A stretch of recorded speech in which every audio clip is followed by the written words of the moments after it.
तो क्या होता है वो आप यहाँ पे समझते हुए चलिएगा। तो स्ट्रिंग के बाद में सेकंड नंबर का डेटा टाइप आपका यहाँ पे पाइथन में होता है नंबर।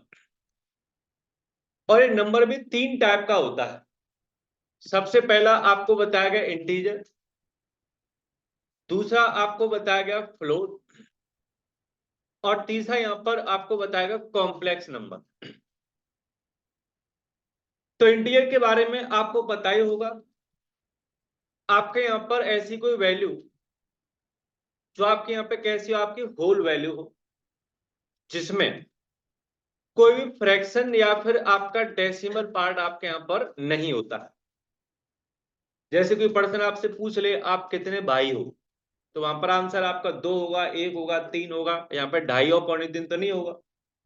तो एग्जाम्पल के तौर पर आपके सामने जो होल वैल्यू देखने को मिल रही होती है, लाइक आपका 10, 14, 55, 101, ये सारी वैल्यूज आपके यहाँ पे इंटीजर कहलाई जाती। दूसरा आपको बताया गया फ्लोट के बारे में। इसमें आपकी न्यूमेरिक वैल्यू होगी, लेकिन यहां पर आपको डेसिमल पॉइंट के साथ में आपको चीजें देखने को मिलेंगी। जैसे कि आपकी हाइट एग्जैक्ट 6 फीट नहीं होगी या 5 फीट नहीं होगी, 5 पॉइंट समथिंग होगी।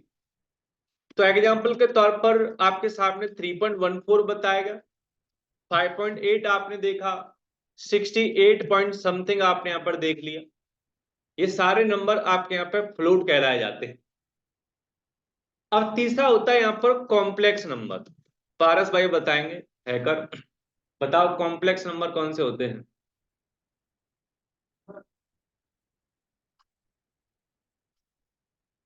और तो पता चल जाता। हाँ जी, और कोई बताना चाहे। हमारे पास जिसमें अल्फाबेटल आता है, जैसे I+3J, ये हमारे कॉम्प्लेक्स। तो रियल और इमेजिनरी पार्ट, जैसे आयोटा की फॉर्म में जो आपकी चीज आपकी लिखी हुई होती हैं, रियल और इमेजिनरी पार्ट आपके यहाँ पर इसमें होता है। जैसे कि आपने यहाँ पर एग्जाम्पल के तौर पर देखा, यहाँ पे लिखा हुआ 3+5J, या फिर आपका 9+6J आपके यहाँ पे देखने को मिल रहा है। याद रखना यहाँ पे अल्फाबेट के तौर पर सिर्फ और सिर्फ J यूज किया जाता है, आई या फिर आप यहाँ पे X यूज नहीं कर सकते। आप यहाँ तक आइए, फिर हम आगे चीजें चलेंगे।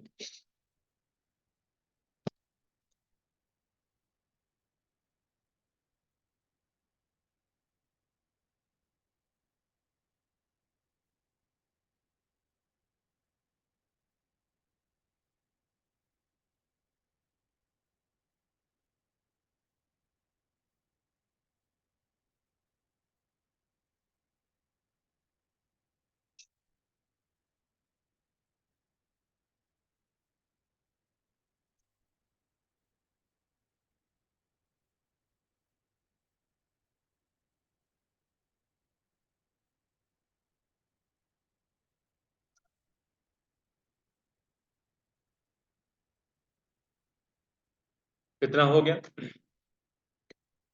अब एक बार थोड़ा सा प्रैक्टिकल करके देखते हैं, क्या वाकई में ये जो वैल्यू आपने देखी है वो सारी आपकी इंटीजर, फ्लोट या फिर कॉम्प्लेक्स कैटेगरी में आती कि नहीं आती। फिर हम उसके बाद में चीजों को कन्वर्ट करना सीखेंगे, किसी एक टाइप की वैल्यू को दूसरे टाइप में कन्वर्ट करना हम यहाँ पर सीख रहे होंगे। तो आपने यहाँ पर इन चीजों को चलाने के लिए स्टार्ट बटन पर क्लिक किया, और एक टूल हम इस्तेमाल करने वाले हैं IDLE। बाद में जुपिटर नोटबुक, VS कोड, ऐसे कई सारे टूल का नंबर यहाँ पर आएगा। फिलहाल शुरुआती दौर में आपने यहाँ पर IDLE नाम के किसी टर्म को ओपन किया है।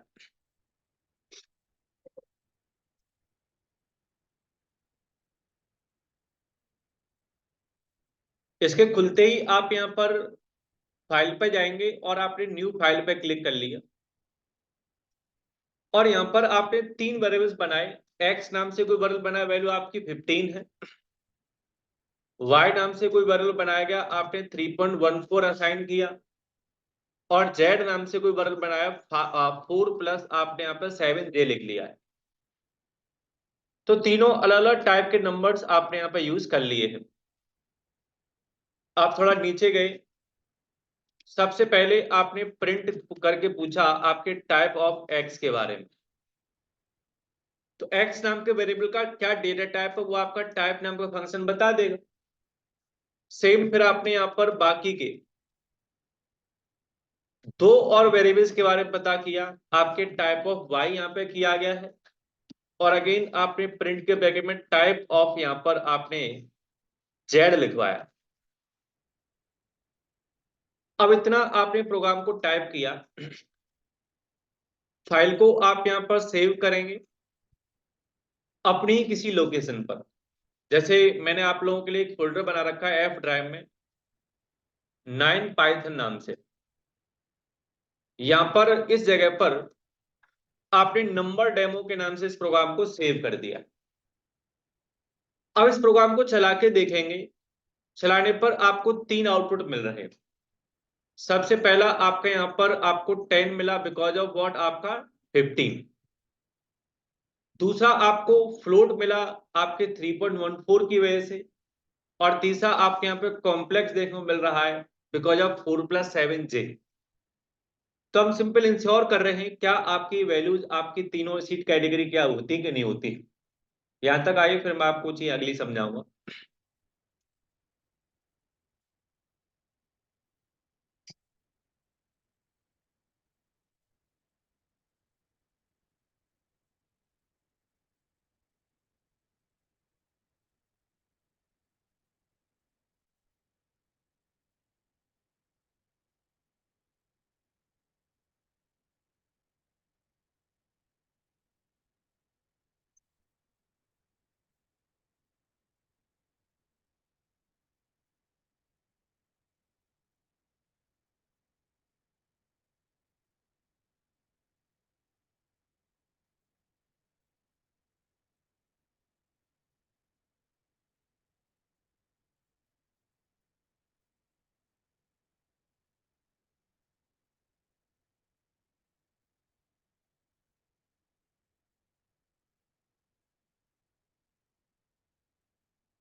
कॉम्प्लेक्स में क्या होता है, एक रियल पार्ट होता है प्लस से पहला वाला।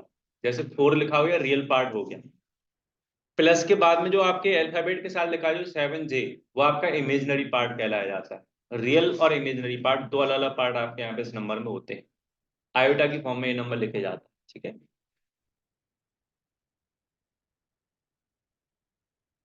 हो गया आप साल लोगों का इतना। अब चलिए, अब यहाँ पर आपको एक नया कॉन्सेप्ट इसी के साथ पढ़ाया जा रहा है जिसका नाम होता है टाइप कन्वर्जन। तो टाइप कन्वर्जन आप शायद समझते होंगे, लिखा गया converting one values data type two what, आपके यहां पर अनदर टाइप। यानी कि आपकी किसी एक वैल्यू के डेटा टाइप को किसी दूसरे टाइप में कन्वर्ट करने की जो प्रोसेस आपके यहाँ पर होती है वो आपके यहाँ पर टाइप कन्वर्जन कहलाया जाता है। जैसे कि आप आगे चल के देखेंगे इंटीजर टाइप की वैल्यू आपके फ्लोट में कन्वर्ट की जाएगी, और फिर आपको इसका जस्ट अपोजिट देखने को मिलेगा, फ्लोट टाइप की वैल्यू आपके यहाँ पे इंटीजर में कन्वर्ट की जा रही होगी। तो दोनों का कन्वर्जन आपके यहाँ पे सिखाया जाएगा, इंटी टू फ्लोट और फ्लोट टू इंटीजर। क्योंकि हमें आगे चल के किसी वैल्यू को ऐसा नहीं चाहिए वैसा चाहिए, तो आप यहाँ पर कन्वर्ट करना सीखेंगे चीजों को। इतना करिए फिर मैं आपको प्रैक्टिकल दिखाऊंगा।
हो गया। अब चलिए इसका एक छोटा सा एग्जांपल आपको दिखाया जा रहा है चीजों को कन्वर्ट करने का। तो मेरे पास यहाँ पर x नाम से कोई वेरिएबल वैल्यू आपके यहाँ पर 10 है। अब मैं यहाँ पर चाहता हूं कि आपके पास एक वेरिएबल और बने और इस वेरिएबल के अंदर आप x की वैल्यू को फ्लोट में कन्वर्ट करके आपके यहाँ पे असाइन करवा। तो आपने यहाँ पे एक फंक्शन यूज किया फ्लोट नाम का, और फ्लोट के ब्रैकेट में आपने यहाँ पर x अप्लाई कर दिया। इसका मतलब x की वैल्यू कन्वर्ट होगी फ्लोट में, देन उसके बाद में असाइन की जाएगी आपके y नाम के वेरिएबल के पास में। अब आप यहाँ पे प्रिंट करेंगे x को, और उसके साथ साथ आपने प्रिंट किया यहाँ पर y नाम के वेरिएबल को। तो x की वैल्यू यहाँ पर जैसी थी वैसी की वैसी, यानी कि आपका 10 प्रिंट हो जाएगा, और y की वैल्यू कन्वर्ट हो चुकी है। आपके सामने यहाँ पे क्या मिलेगा, आपको 10.0 मिलेगा। तो अब आपने यहाँ पर इतना लिख करके प्रोग्राम को चला के देखा, तो आपके सामने यहाँ पर दो आउटपुट मिल रहे हैं, 10 और 10.0। तो ये सिंपल सा कन्वर्जन आपको बताया गया इंटीजर टू फ्लोट। फिर इसका जस्ट अपोजिट करेंगे, पहले ये कर लीजिए।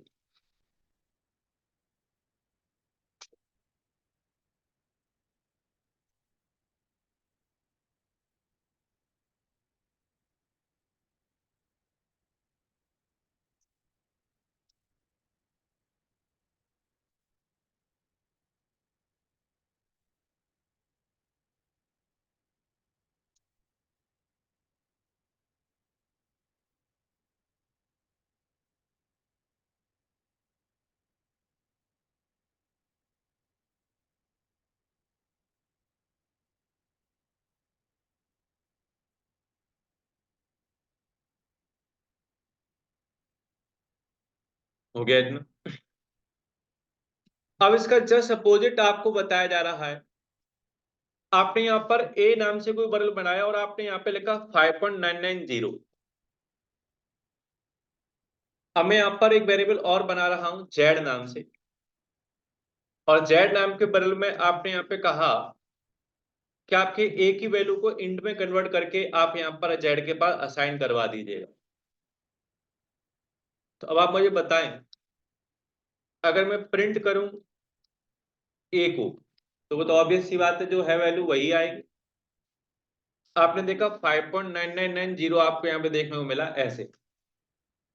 इसने यहाँ पर आपके लास्ट वाले जीरो को नहीं लगाया, रीजन आपको पता चल गया होगा उसका क्या सेंस बनेगा अगर लिखते हैं तो, ठीक है।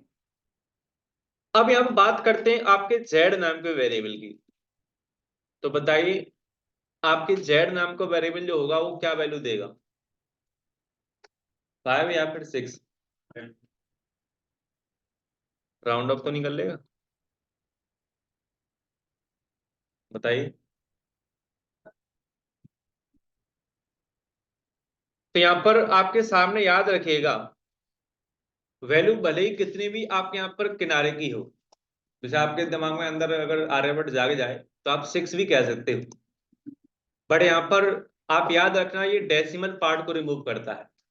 तो सिर्फ क्या बचेगा, आपको 5 मिलेगा। यहाँ पर रन करके आपने देखा, यहाँ पर आपको 5 देखने को मिल जाएगा, ठीक है।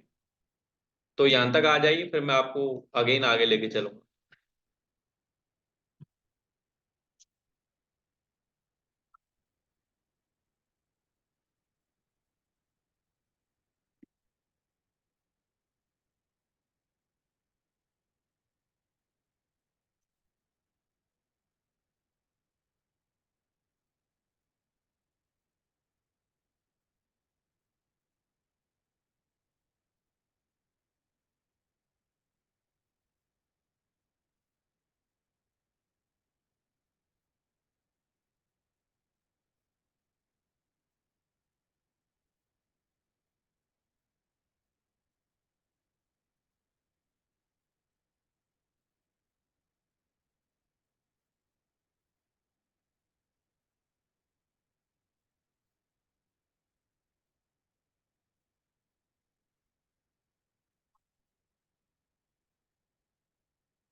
हो गया।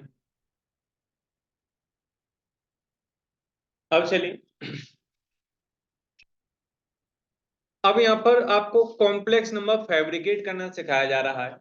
जैसे आप यहाँ पर इंट फ्लोट कन्वर्जन करना सीख गए, तो अपने हाथों से कॉम्प्लेक्स नंबर कैसे बनाते हैं यूजिंग अ प्रीडिफाइंड फंक्शन। तो देखिए, आपके पास यहाँ पर a1 नाम का कोई वेरिएबल है और आपने एक प्रीडिफाइंड फंक्शन यूज किया कॉम्प्लेक्स नाम का। कॉम्प्लेक्स नाम के इस फंक्शन के अंदर आप दो पार्ट बताएंगे या दो चीजें बताएंगे। वन इज आपका रियल पार्ट, आपने 5 लिखा, और सेकंड वन इज आपके यहाँ पे इमेजिनरी पार्ट, आपने यहाँ पे 9 पास करवा दिया। फिर आपके पास यहाँ पर b2 नाम का वेरिएबल और है, जहां पर आपने कॉम्प्लेक्स लिख करके सिर्फ और सिर्फ एक वैल्यू पास करवाई। तो आप इस तरीके से देख पा रहे हैं, दो बार आपने यहाँ पे कॉम्प्लेक्स फंक्शन यूज किया, एक बार आपने दो वैल्यू सप्लाई करी, एक बार आपने यहाँ पे सिर्फ एक वैल्यू सप्लाई करी। अब आपने प्रिंट नाम के फंक्शन की मदद से a1 को प्रिंट किया, सेव करके चलाने पर आपको 5 + 9 j देखने को मिल रहा है, यानी कि उसके कन्वर्जन हो गया यहाँ पर। फिर इसके बाद में आपने प्रिंट किया b2 नाम के किसी वेरिएबल को। तो जब भी कभी आप सिर्फ और सिर्फ इसमें रियल पार्ट देते हैं और इमेजिनरी पार्ट यहाँ पे नहीं देते, तो इसका कोई डिफॉल्ट वैल्यू होता है। आपने यहाँ पर देखा, आपके सामने डिफॉल्ट वैल्यू तरफ क्या मिलेगा, आपको 0 देखने को मिलेगा।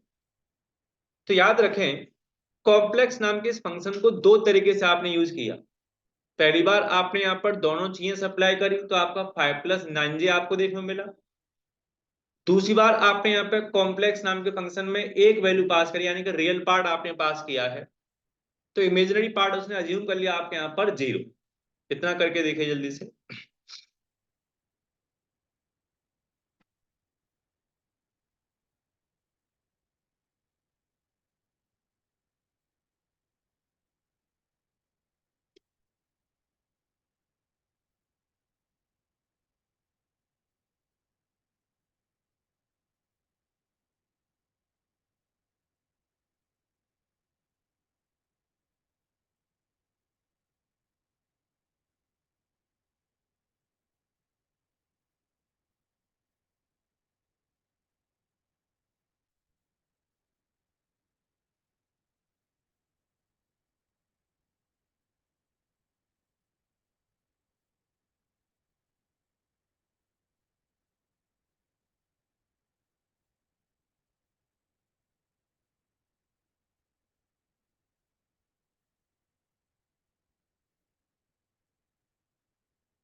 हो गया।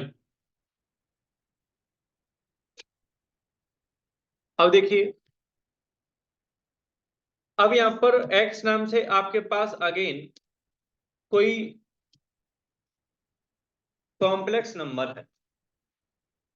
कॉम्प्लेक्स नंबर में से आपको सिर्फ और सिर्फ रियल पार्ट एक्सट्रैक्ट करना है। तो रियल पार्ट को एक्सट्रैक्ट करने के लिए हमारे पास पहले से यहाँ पे कोई कीवर्ड होता है या फिर इसकी एक प्रॉपर्टी होती है। मैंने प्रिंट की मदद से लिखा द रियल पार्ट इज, और आपने x के ऊपर डॉट लगाया और आपने रियल यहाँ पे लिख दिया। तो रियल पार्ट कौन सा था, आपका 9 था, तो ये आपको 9.0 रिटर्न करवाएगा, जिसके नेचर में हमेशा फ्लोट टाइप की चीज रिटर्न करता है। सेव करके आपने चलाया, आपके यहाँ पर रियल पार्ट आपको मिला 9.0। फिर इसके बाद में आपने यहाँ पर अगेन एक प्रिंट स्टेटमेंट यूज किया। आपने लिखा था इमेजिनरी पार्ट इज, और आपने x डॉट यहाँ पे इमेजिनरी के लिए आपने सिंपल इतना लिखा, images लिख दिया यहाँ पर। सेव करके चलाया गया है, आपके सामने यहाँ पर आपको इमेजिनरी पार्ट मिला आपका 8.0। तो आपको अगर किसी पर्टिकुलर नंबर से ही काम हो यहाँ पर, तो आप रियल और इमेजिनरी नाम के दो आपके यहाँ पे कीवर्ड्स यहाँ पे इस्तेमाल कर सकते हैं। करके देखें एक बार अपने हाथों से।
हो गया।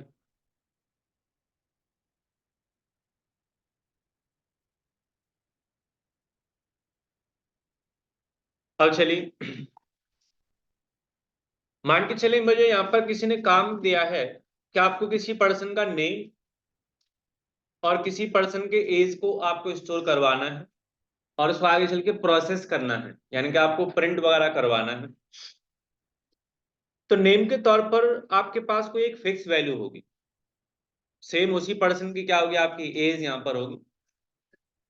कोई पर्सन आया, उसने अपना नाम बताया और उसने अपनी एज बताई, तो हर बार हर इंसान का नाम और एज ये सेम नहीं हो सकती।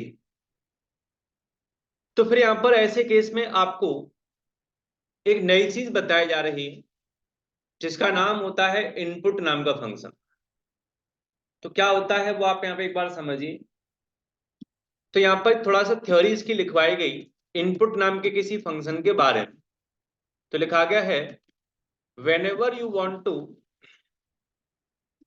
take input from user via keyboard at run time, यानी कि जब भी कभी आपको कीबोर्ड की मदद से रन टाइम पर कोई भी एक इनपुट यहां पर चाहिए, तब आप यहां पर इस फंक्शन का यूज कर रहे होते हैं। तो हर बार हर पर्सन आएगा, उसके नेम और एज की वैल्यू वेरी करेगी, यहाँ पे चेंज होगी। तो बार बार आपको चाहिए हार्ड कोड ना करनी पड़े, जैसे मैंने भानुआ 22 वहां पे लिखा था। आप चाहते हैं यूजर खुद यहाँ पर अपना नाम और अपनी एज बताए रन टाइम पर, और फिर हम उन वैल्यूज को यहाँ पे प्रोसेस करवाएं। तो फिर ऐसे केस में आपके यहाँ पे जो इनपुट नाम का फंक्शन होता है वो आपके लिए यहाँ पे काम करवाएगा, और वो भी रन टाइम पर आपसे चीजें ली जाएंगी। तो इसके दो प्रकार के सिंटैक्स यहाँ पर होते हैं। सबसे पहला होता है इनपुट नाम का फंक्शन ऐसे ब्रैकेट खाली रहे,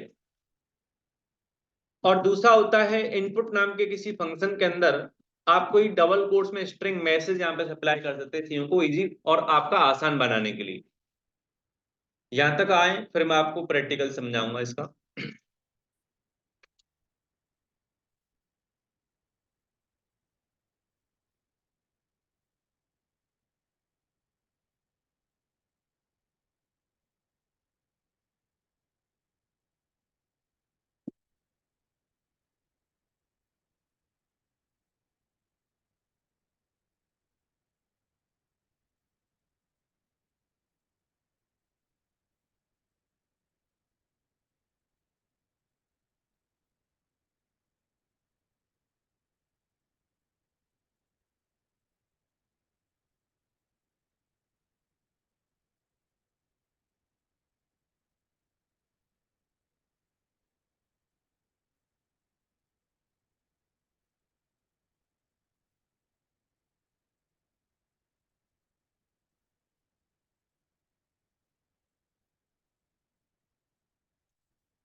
हो गया।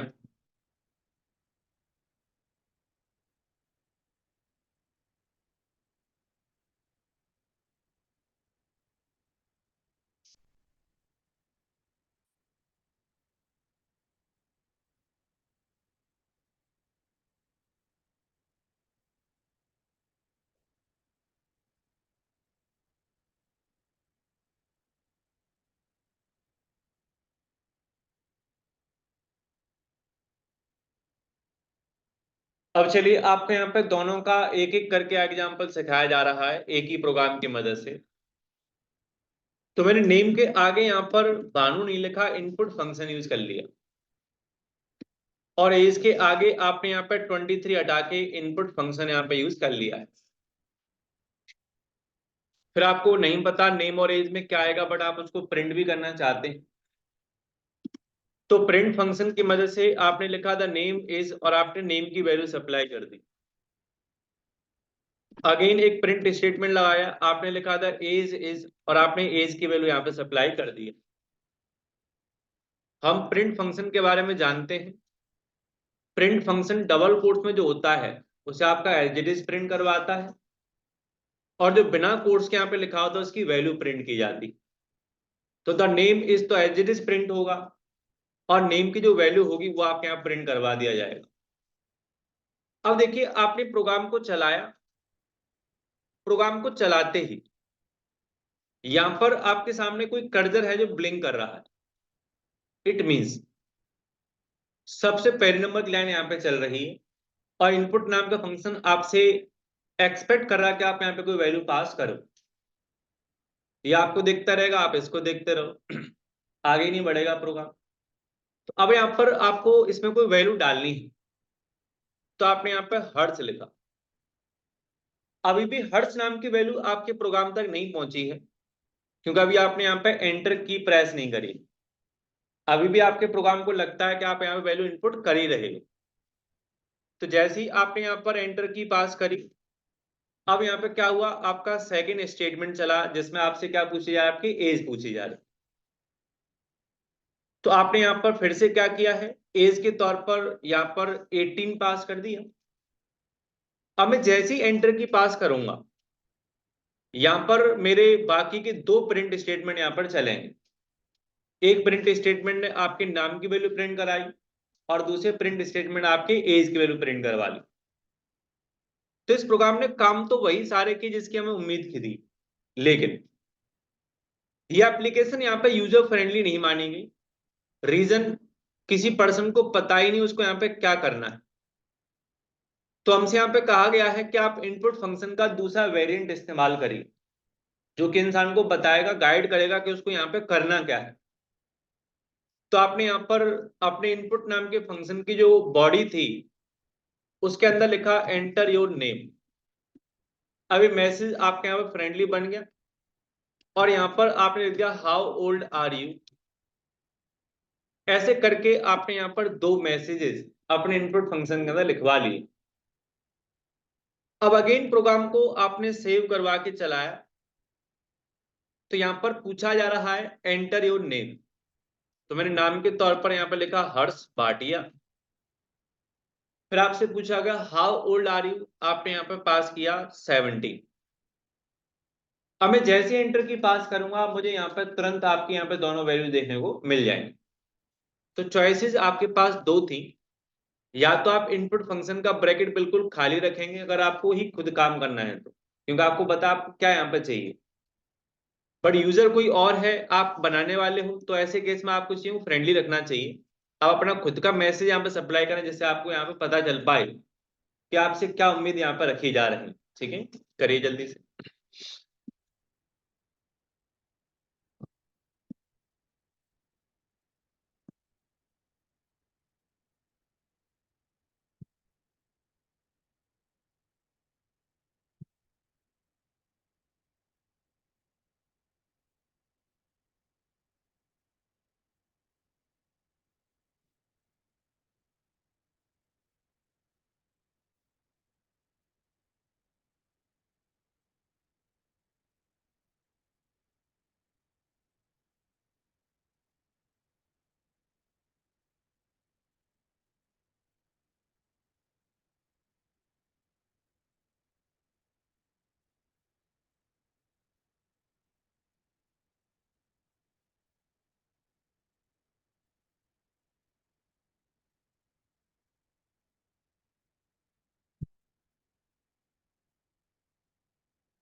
हो गया इतना।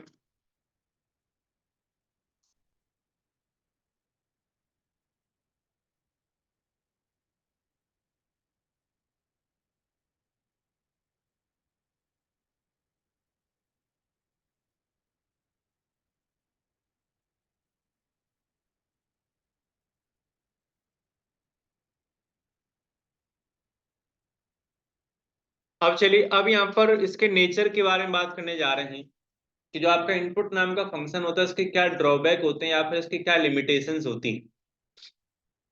तो मैंने यहाँ पर एक num1 नाम से वर्ल बनाया है और एक यहाँ पे num2 नाम से कोई वर्ल बनाया है। मैं चाहता हूँ यूजर यहाँ पर दोनों नंबर्स की वैल्यू पास करे यूजर रन टाइम पर, और फिर हम यहाँ पर इन दोनों नंबर्स का एक एडिशन यहाँ पर निकालें और उसे आप यहाँ पे क्या करें, आपका प्रिंट करवाएं। अभी हमको नहीं पता है num1 में और num2 में क्या क्या वैल्यूज यहाँ पर आएंगी या फिर होंगी। तो आपने क्या किया, num1 के आगे इनपुट फंक्शन की मदद से एक लाइन लिखी, आपने कहा एंटर फर्स्ट नंबर। फिर इसके बाद में अगेन आपने यहाँ पे इनपुट फंक्शन का यूज किया, आपने डबल कोट्स के अंदर लिखवाया एंटर सेकेंड नंबर।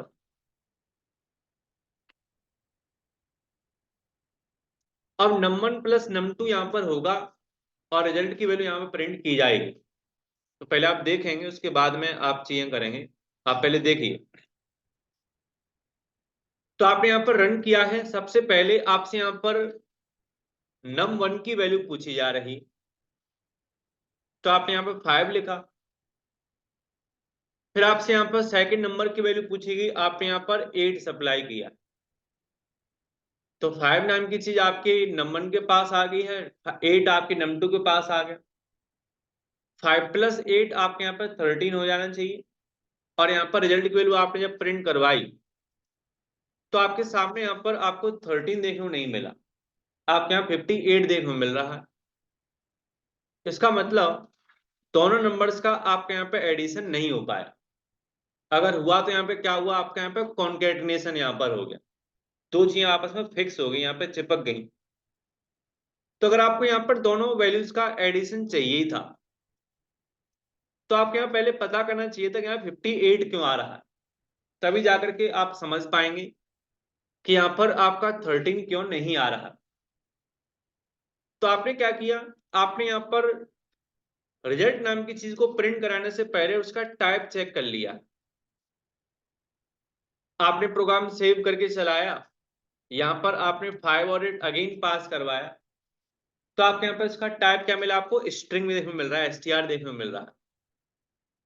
तो इसका रीजन ये है कि जो आप यहाँ पर num1 और num2 में वैल्यू पास कर रहे हो यूजिंग आपका इनपुट फंक्शन, तो आपकी चीज किस फॉर्म में दे रहा है, आपके स्ट्रिंग की फॉर्म में दे रहा है।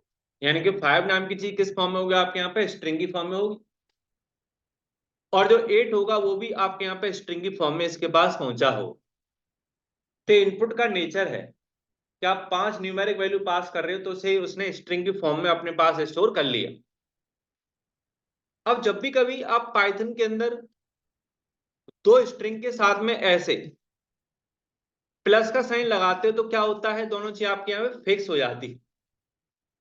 तो इसकी कोई गलती नहीं है, इसने यहाँ पर आपको क्या दिया, आपको 58 नाम की चीज दी, लेकिन किस फॉर्म में दी, आपके स्ट्रिंग की फॉर्म में दी। तो अब यहाँ पर आप चाहते हो कि आपका 13 हमको आउटपुट के तौर पर मिले, तो फिर आपको चीज कन्वर्ट करनी पड़ेगी आपके सेम आपके इंटीजर टाइप के अंदर, जो आपके यहाँ पे मैंने सिखाया था। तो अब देखिए, अब यहाँ पर आपने क्या किया, आपने यहाँ पर अपने num1 को जब आपने ऐड करवाया है उससे जस्ट पहले यहाँ पर एक इंट नाम का फंक्शन यूज कर लिया, और यहाँ पर भी आपने कोई अगेन इंट नाम का फंक्शन क्या क्या आपके यहाँ पर यूज करवा लिए। तो दोनों वैल्यूज आपके यहाँ पहले कन्वर्ट होंगी, उसके बाद में क्या होगा, आपका प्लस यहाँ पे हो रहा हो। अब देखिए, प्रोग्राम को फिर से आपने सेव करवाया, आपने यहाँ पर सेम वैल्यू सप्लाई करी, 5 लिखा और यहाँ पर आपने 8 लिख दिया। आपने देखा यहाँ पर आपको 13 नाम की वैल्यू देखने को मिल रही। तो याद रखें, जब भी कभी आप इनपुट फंक्शन में से चीज लेते हो, आप कुछ भी रन टाइम में डालिए, उसका टाइप हमेशा क्या होगा, आपके यहाँ पे स्ट्रिंग यहाँ पर होगा। अब आप कोई भी कन्वर्जन, सॉरी, कोई भी आप यहाँ पे कैलकुलेशन करेंगे तो आपको उसके साइड इफेक्ट देखने को मिलेंगे। साइड इफेक्ट से बचना चाहते हैं तो ऐसे केस में फिर आपने यहाँ पे उसे कन्वर्ट किया है आपके इंटीजर के अंदर। पहले ये वाला वेरिएंट चलाएं, फिर मैं आपको दूसरा वेरिएंट सिखाऊंगा।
ओके, तो अब यहाँ पर आपने वैल्यूज को लिया, उसके बाद में कन्वर्ट किया। अब एक तरीका और हो सकता था, वो क्या है वो आप समझिए। आप जिस समय वैल्यू ले रहे हैं उसी समय पर आपने क्या किया है, आपने यहां पर इन वैल्यूज को कन्वर्ट कर लिया। तो आपने इनपुट से जस्ट पहले इंट नाम के किसी फंक्शन का यूज करवा लिया, और यही इंट नाम का फंक्शन आपने यहां पर यूज कर लिया है। अब आपको बाद में इसे कन्वर्ट करने की कोई जरूरत नहीं है। आपने num1 प्लस आपका num2 किया, अब आपको यहां पर इंट लगाने की जरूरत बिल्कुल भी नहीं है। तो इनपुट से पहले इंट है और यहां पर भी इंट आपका लगा हुआ है। अब अगेन आपने प्रोग्राम चलाया सेम वैल्यूज के साथ में, यहां पर आपको 13 देखने को मिल रहा है। तो ये आपकी चॉइस का विषय है कि आप बाद में आप अच्छी कन्वर्ट करना चाहते हैं, या फिर जिस समय पे आप इनपुट कर रहे हैं या फिर ले रहे हैं उसी समय पे आप कन्वर्ट करना चाहते हैं। चेंज करके आप देख सकते हैं।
हो गया।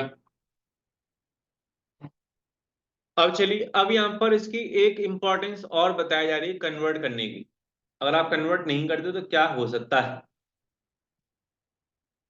तो मैं यहाँ पे किसी पर्सन की एज यहाँ पे इनपुट कराऊंगा, और हमेशा कोई पर्सन अपनी उम्र ईयर्स में बताता है। आप फिर उस पर्सन की एज को कन्वर्ट करेंगे इन मंथ। जैसे अगर मेरी उम्र 5 साल है तो 5 साल को मंथ में कन्वर्ट करने के लिए मुझे इंटू करना पड़ेगा 12 के साथ में। 12 × 5 होगा, क्या होगा, आपकी वैल्यू 60 हो जाएगी। तो आपने यहाँ पे इंट लगाया नहीं क्योंकि मुझे उसी की इंपॉर्टेंस समझानी है। आप इनपुट की मदद से डायरेक्टली यहाँ पे कह रहे हैं enter your age in years. अब आप यहाँ पे इसी एज को कन्वर्ट करना चाहते हैं इन व्हाट, आपके यहाँ पे मंथ। तो आपने यहाँ पर एज की वैल्यू मल्टीप्लाई करी विद आपका 12, और फिर इसके बाद में आपने प्रिंट फंक्शन की मदद से डबल कोट्स में लिखवाया the age in month is, और आपके वेरिएबल की वैल्यू आपने यहाँ पर प्रिंट करवा ली। तो देखिए आपने यहाँ पर जब चलाया तो यहाँ पर आपसे पूछा गया कि आप अपनी यहाँ पर उम्र बताएं साल में। तो साल के तौर पे आपने यहाँ 5 लिख दी। तो इस समय आप इस लाइन पे मौजूद हैं, 5 नाम की वैल्यू एज के पास पहुंच जाएगी। फिर इसके बाद में आपके यहाँ पर एज इंटू 12 किया गया, तो 5 × 12 हमारे हिसाब से 60 हो जाना चाहिए, बट ऐसा नहीं होगा। आपने यहाँ पर जैसे ही एंटर की पास करी तो देखिए 5 नाम की वैल्यू 12 बार क्या हो गया, आपकी रिपीट यहाँ पर हो गई। इसका मतलब पाइथन के अंदर जब भी कभी आप मल्टीप्लिकेशन साइन का यूज कर देते हो किसी स्ट्रिंग के साथ में, तो वो स्ट्रिंग उतनी बार क्या होती है, आपकी रिपीट हो जाती। तो 5 यहाँ पे क्या था, स्ट्रिंग था। तो 5 नाम की वैल्यू मल्टीप्लाई बाई 12 का मतलब आपके यहाँ पे 12 टाइम रिपीट हो गई। रिपीट होने की वजह से आपने यहाँ पर देखा आपके आउटपुट का सेंस खराब हो गया। अब आपके यहाँ पे 60 चाहिए, तो फिर आपके यहाँ पर इसको कन्वर्ट कर लेना चाहिए था। तो मैंने यहाँ पर इंट फंक्शन का यूज किया है और यहाँ पे प्रोग्राम को फिर से सेव करवा करके आपने चलाया। आपने अगेन वही सेम एज पास करवाई है। रन करने पर देखें आपका एज यहाँ पर आपको 60 देखने को मिल रहा है इन मंथ। ठीक है, करें।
हो गया।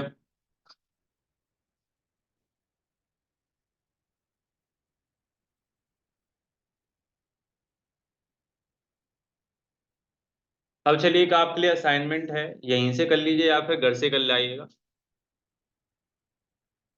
आपको यहाँ पर प्रिंसिपल अमाउंट के बारे में पता करना है, ROI पता करना है, लेना है किसी पर्सन से, और आपके यहाँ पर टाइम लेना है। तीनों चीज आपको इनपुट फंक्शन की मदद से लेनी है। P, R और T नाम के 3 वैल्यू बनेंगे। फिर आपको उनका SI फाइंड आउट करवा करके उसे क्या करना है, आपको प्रिंट करवाना है। तो आपको ध्यान रखना है इंटीजर टाइप की वैल्यू हमारे यहाँ पे कन्वर्ट होंगी। अगर आपको फ्लोट में चाहिए तो आप फ्लोट वहां पे लिख दीजिएगा इंट की जगह पर। ठीक है, ये आप कल लाइएगा, कल के दिन, और मुझे दिखा दीजिएगा। ठीक है, तो सिंपल प्रैक्टिस के तौर पर मैंने एक छोटा सा एग्जांपल आपको दिया है, बहुत ही आसान सी चीज हमारे यहाँ पर है ये। इससे आप सीख पाएंगे इनपुट फंक्शन के साथ में इंट नाम का फंक्शन कैसे यूज करते हैं। ठीक है, तो अब अगली मुलाकात कल के दिन होगी। कल आप यहाँ से आगे चीजें करते हुए चलेंगे।